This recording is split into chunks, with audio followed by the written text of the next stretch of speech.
Hi Gemini, welcome to your quantum reading. This is for Gemini, Sun, Moon, or Rising. Welcome to my cross-watchers. Cross-watcher, maybe you're dealing with a Gemini. The message could be for you. Take it however it resonates with you and your situation. Keep in mind these are general, timeless readings. If you guys are wanting to check out any of my services, website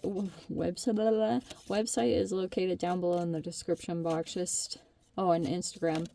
You guys can follow me over there if you would like to. And thank you guys so much for liking, subscribing. Thanks for all the ways you've supported the channel.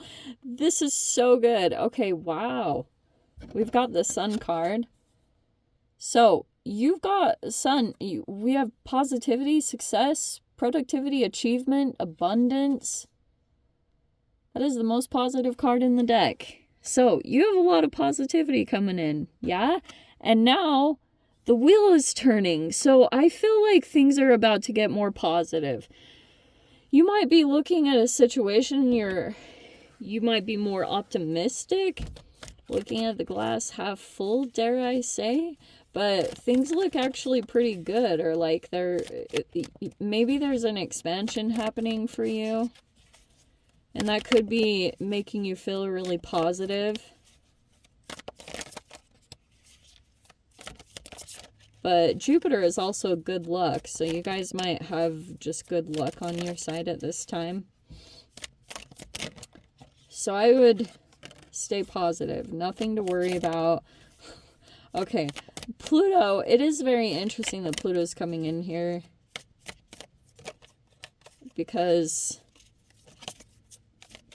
some of you guys might be getting ostracized. I don't know if you're dealing with a Scorpio. This actually might be kind of a blessing. So, Gem, if you have been dealing with some energies... Oh, wow, you've got the Cosmos card. I love that card. Okay. Yeah, so you've got a Pluto energy. And I don't know if you guys are dealing with a Scorpio or something like that, but this is my black sheep card. This is why this card cracks me up. Because even Pluto is ostracized in the galaxy. Like, they go back and forth all the time, and I'm so sick of it. One day it's not considered a planet, and then the next they're like, oh, it's a planet again. Okay, make up your freaking minds. It's like this stuff, you can't even make this up. They're even just doing it with planets, like what they do with humans. So, okay, you've got this vapor trail. That feels like chemtrails or something weird. Okay. Wow. We have this gravitational acceleration and into the freaking cosmos. Look how cool that is. I am in love. Wow. Okay. So, what do I tell you? What do I say about this? Because you've got it kind of in this order, this vapor trail. Look at all these energies moving. These are actually even kind of similar in and of themselves. So, you have this huge acceleration that's taking place. I'm not totally sure what area of that life it could be talking about. With this Leo energy, some of you guys could be talking about being center stage or getting attention. Maybe it's your time to receive attention, something along those lines. Let's see.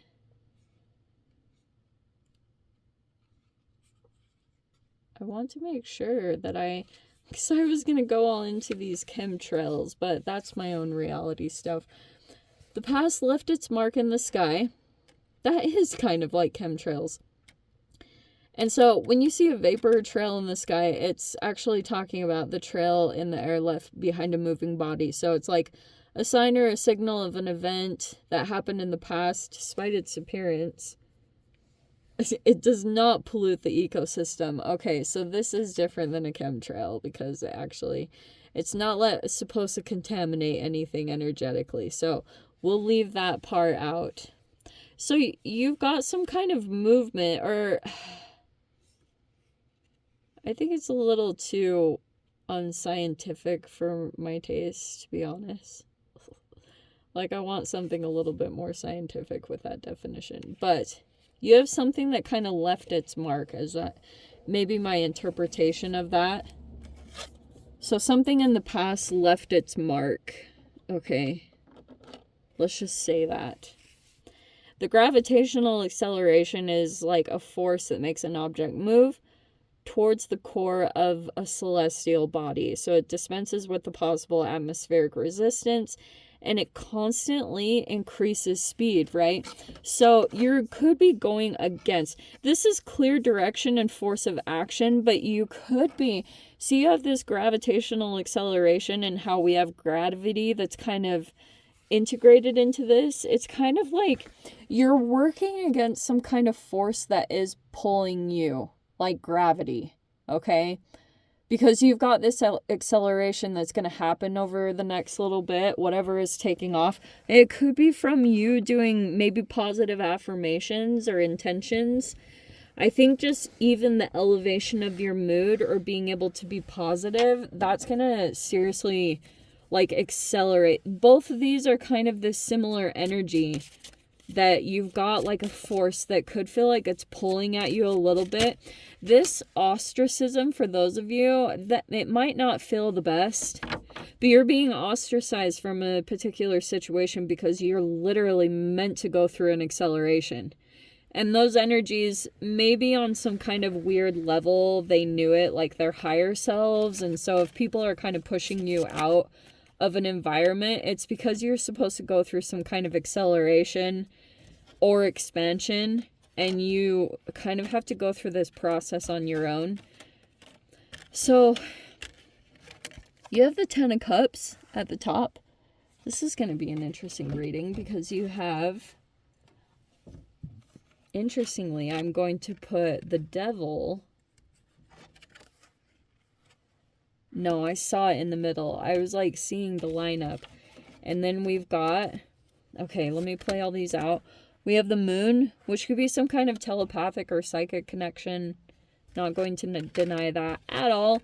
And then we've got, like, I'm so tempted to put those together. We have the Nine of Swords and the Ten of Swords. So there's the completion. This almost feels like an energy gem. There's nothing to worry about. No worries. Okay? Everything's going to be fine. Maybe even better than you expect. You have this Ace of Cups right there. This is so appropriate. Let's see. Like, because I'm kind of getting there's an energy that stresses you out quite a bit. Some of you guys, it's a little bit hard to tell exactly what you're picking up on, especially for those of you if you feel like you're pretty intuitive or you have some kind of psychic ability or intuitive abilities, okay? It feels almost like that you are maybe picking up on this particular person. Some of you guys could be really stressed about getting in touch with this person's energy because of the Ten of Cups. Like, this combination is very interesting because I feel like you're aware of someone's love bombing. I'm just going to say it straight up because anytime the Ten of Cups comes in with another energy that's shadowy right by it, I'm like, love bombing. Like, immediately. So I feel like what is super confusing here is something about the give and take, because you have the Two of Swords and the Six of Pentacles.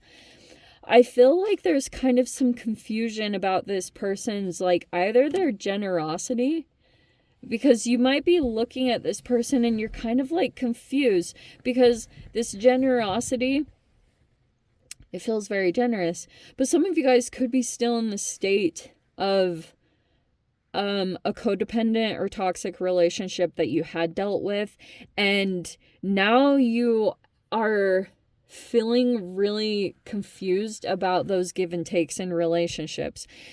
Because for those of you, I know this sounds like ultra negative, but we're going to talk about the reality of these situations. Like, I've talked about this before. There's a specific video that I came across that talked about how psychopaths are like, and narcissists are probably some of the most generous people that you would meet. But it has a transactional manipulation behind it. There's all this strategy. And so that's what's super unfortunate, because for some of you guys, you could have genuine new love coming in, But some of you are still kind of like tainted by this thing from the past, because this really hit deep with the moon card. Like this situation and how it like either influenced you, whatever happened between the two of you, it's making you maybe second guess or question like how to give in relationships, and maybe in a healthy way. I think it will come up. I think this is after some kind of rebirth. Okay, because this Ace of Cups, as you guys know and we talk about, it's like self-love. And the more that you keep putting yourself in that state and emotionally giving to yourself in these new ways, like find new things, because some of you guys could be still, yeah, some of your old self-care, it does work, but it's also really important for you to always like incorporate new energies, because it like wires your neural net wiring. Yeah.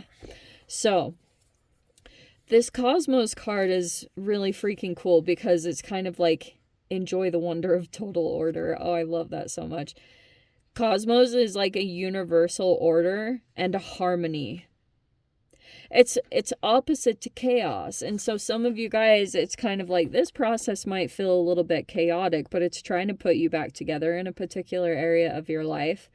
So universe is working for you in this. Isn't that a relief?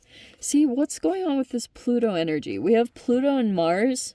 They keep making an appearance together in some of the readings, and I find it kind of interesting. Some of you guys might, I don't know if this is like a father that you feel rejected by, but there could be some kind of authoritative energy in your environment that's very Mars dominant. So this person could be wanting you to fall in line, but you might be coming across as like, this Mercury retrograde might be kind of all right, I'm gonna say it. So you might be in a stalemate or a power struggle with this person, because what could be happening for you guys, and look at the level that you're on, because I am going to say that this is you as the Knight of Swords. You could be some of you guys could be protecting your transformation. You could have been really blunt, or you said a lot right here in this situation. This person might know a lot, but this person is very strategic, especially at this time. And I feel as though this could be coming to some kind of end with the Death card.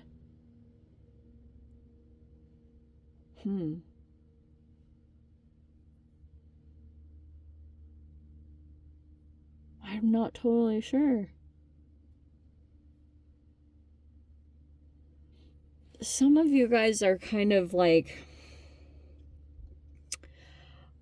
I just get that you, I'm only saying this because of that Pluto card, and Pluto came out right there with the Death card. So if you are feeling the energetic pulse of Aquarius and Pluto, actually that is Aquarius and Pluto, isn't that freaking crazy? Wow, that's literally that combination. Okay, now let's take a step back. Hold on, let me see if there's any patterns that I've observed. I don't know if you guys are actually dealing with a Scorpio, like literally, or you're dealing with people that are connected to Pluto energy. You guys might be aware of it or not. If there are people popping up in your reality and there are communications happening, this Mercury retrograde might be saying a lot. Okay, this Knight of Swords is kind of like blunt. It's a truth-telling energy. And I think that's what the core of this is pulling up, because the moon is the subconscious and Pluto also is something cellular. This combination is kind of like it's interacting in some crazy way between your 8th house and your 12th house. So there's these patterns of behavior that are interconnected with each other. And 12th house is the house of Pisces. It's self-undoing. It's your self-sabotage. And it's tied to childhood stuff with the moon. That's what the subconscious is. And that could be causing cellular activations over in the 8th house. So if anything is being done in extremes with the devil card, or you have any kind of addictive behaviors at this time, it's actually pulling you into shadow interactions, believe it or not. Mainly because, like, it's just too out of balance, and that's why the cosmos is coming in, because it's kind of like when the sun comes out, you finally kind of go through this good luck or expansion that's in a very positive direction. And that's kind of the way the energy is shifting. It's according to the sun and the photons that you receive from that. So it's like interconnected with other people in your surroundings and anything that takes place within them. I do think that there is an official ending coming in, and it's saying to not stress or worry about this devil energy, which could be, there could be some obsession. It's also like some kind of fear-based control, but you're going through the alchemy, believe it or not. I think the only way you're gonna, the stressing will be completely useless. I know you guys know that. But just a reminder, it won't get you anywhere. It will make things worse, and it will make you unclear about the movements that you do need to make. So keep yourself calm and try to counterbalance the devil card with temperance, like moderation. But make sure you get your sun energy. That's seriously going to give you life force to, like, make good like healthy choices right now that are connected to self-love. Like, that's the whole name of the game for you right now. Okay, my loves. Let me dive into the extended. This is interesting. If you guys want to join me over there, of course, feel free. Go down below, click on the Vimeo link, see it over there. But Gemini, if this is where we leave things, sending you so much love. Wishing you all the very best. See you in your next reading. Take care.